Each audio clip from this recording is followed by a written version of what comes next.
பிரதோஷம் என்பது என்ன? ஏன் மாலை நேரத்தில் வழிபாடு செய்ய வேண்டும்? அன்றைய தினம் நந்திக்கு ஏன் சிறப்பு அபிஷேகம், அலங்காரம் செய்யப்படுவதோடு சிறப்பு பூஜை செய்கிறார்கள்?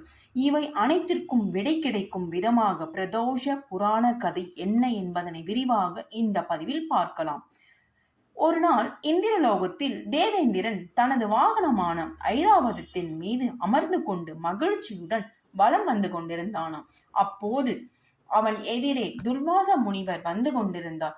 எப்பொழுதும் சாபத்தையே வழங்குகின்ற துர்வாச முனிவர் தன் கையில் இருந்த மலர் மாலையை தேவேந்திரனை வாழ்த்தும் விதமாக அவனிடம் கொடுத்திருக்கிறார். தேவேந்திரன் அதை வாங்கி மிகவும் அலட்சியத்துடன் யானையின் தலை மீது வைத்தாராம். இதை கண்டதும் துர்வாசரின் கண்கள் சிவந்தன. யானையோ அந்த மாலையை எடுத்து தனது காலடியில் போட்டது. ஏற்கனவே தேவேந்திரனின் செயலால் கோபம் உற்ற துர்வாசகர் இதை பார்த்ததும், தேவேந்திரா, அவ்வளவு ஆணவமா உனக்கு? செல்வத்தின் மீது வெறுக்கை கொண்டவர்கள் நாங்கள்.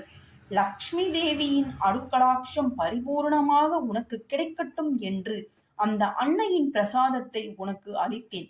ஆனால் செல்வ செருக்கில் ஆணவத்துடன் உலாவரும் நீயோ அதை அலட்சியப்படுத்தி விட்டாய்.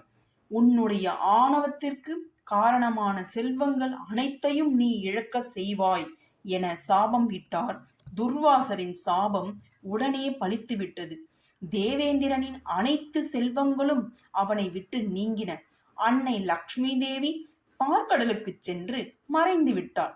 இப்பொழுது பார்க்கடலை கடைந்தால்தான் இழந்த செல்வங்களை பெற முடியும் என்ற நிலை தேவேந்திரனுக்கு வந்தது. தேவர்களும் அசுரர்களும் பார்க்கடலை கடைவது என முடிவானது.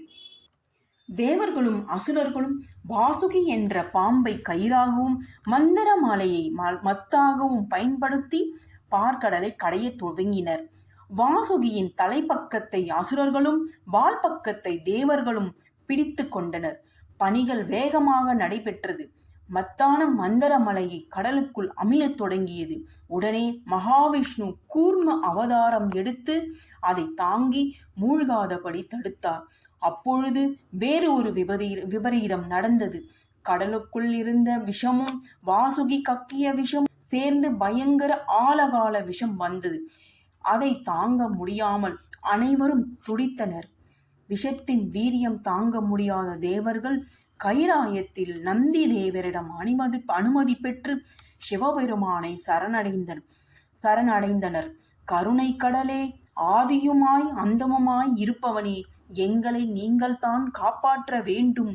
சிவபெருமானும் அவர்களை வேண்டுதலை கண்டு மனமிறங்கி அந்த ஆலகால விஷத்தை உண்டார்.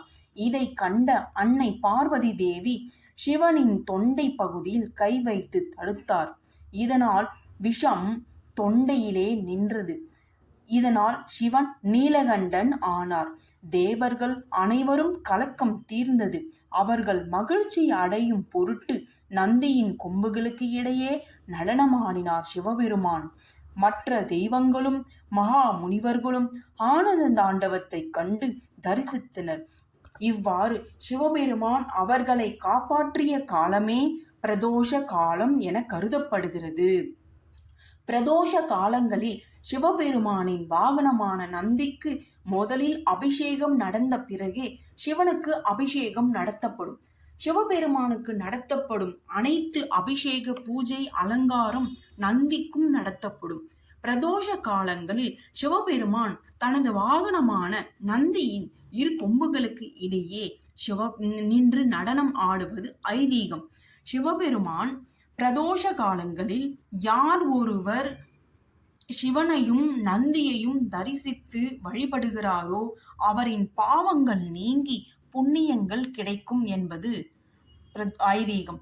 பிரதோஷம் என்பது பாவத்தை தொலைத்து கொண்டு மோட்சத்தை அடைய செய்யும் வழிபாடு. பிரதோஷத்தை மாதம் இருமுறை, வளர்பிறை தேய்பிறை என இருமுறை நடக்கும். இது திரையோதசி திதியில் நடக்கும். காலை 4:30 மணி முதல் 6 மணி வரை அல்லது 7 மணி வரை பிரதோஷ பூஜை நடக்கும்.